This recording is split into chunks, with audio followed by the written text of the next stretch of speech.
Welcome to my channel চাকরির সন্ধানের তরফ থেকে সকলকে স্বাগত জানাই। সকল বেকার চাকরির প্রার্থীদের জন্য আবার একটি গুরুত্বপূর্ণ চাকরির আপডেট নিয়ে আমি চলে এলাম চাকরির সন্ধানে।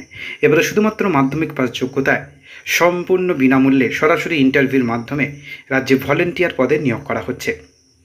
মাধ্যমিক পাস করে থাকলে আবেদন করতে পারবেন। এই ভিডিওটিতে ডিটেলসে সব কিছু বলে দেবো, কেউ কিন্তু স্কিপ করবেন না। চলুন ডিটেলসে দেখে নেওয়া যাক। দেখুন, নিয়োগ করা হবে প্যারালাল ভলেন্টিয়ার পদে, পিএলভি পদে। 2টি শূন্য পদ আছে। যোগ্যতা লাগছে মাধ্যমিক অথবা সমতুল্য যে কোনো পরীক্ষা উত্তীর্ণ এবং আবেদন ইচ্ছুক প্রার্থীদের দক্ষিণ দিনাজপুর জেলার একজন স্থায়ী বাসিন্দা হতে হবে। উল্লেখ্য এই পদগুলিতে কেবলমাত্র মহিলা চাকরি প্রার্থীরা আবেদন করতে পারবেন, শুধুমাত্র মেয়েদের জন্য। মাসিক বেতন প্রতিদিন 500 টাকা করে পারিশ্রমিক দেওয়া হবে। বয়সসীমা 18 বছরের ঊর্ধ্বে যে কোনো প্রার্থী আবেদন জানাতে পারবেন।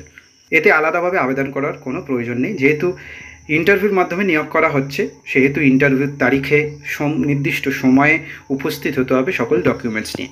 ইন্টারভিউর দিন সঙ্গে নিজের শিক্ষাগত যোগ্যতা, বয়সের প্রমাণপত্র, অন্যান্য প্রয়োজনীয় নথিপত্রগুলি নিয়ে যেতে হবে। একই সঙ্গে নিজের একটি সাম্প্রতিক বায়োডাটার কপিও নিয়ে যেতে হবে, সেখানে সাবমিট করতে হবে। ইন্টারভিউ ঠিকানাটা জেনে নিন। জেলা আইনি পরিষেবা কর্তৃপক্ষের অফিস, জেলা আদালত চত্বর, বালুরঘাট, দক্ষিণ দিনাজপুর। ইন্টারভিউর তারিখ 4 জুন 2024 সকাল 11টার মধ্যে ইন্টারভিউ স্থানে উপস্থিত হতে হবে। ডেসক্রিপশন বক্সে লিঙ্ক থাকবে, নোটিশটি পেয়ে যাবেন। নেক্সট আপডেট নিয়ে খুব শীঘ্রই হাজির হবো। সকলে ভালো থাকবেন, সুস্থ থাকবেন। জয় হিন্দ, বন্দে মাতরম, জয় জওয়ান, ভারত মাতা কি জয়।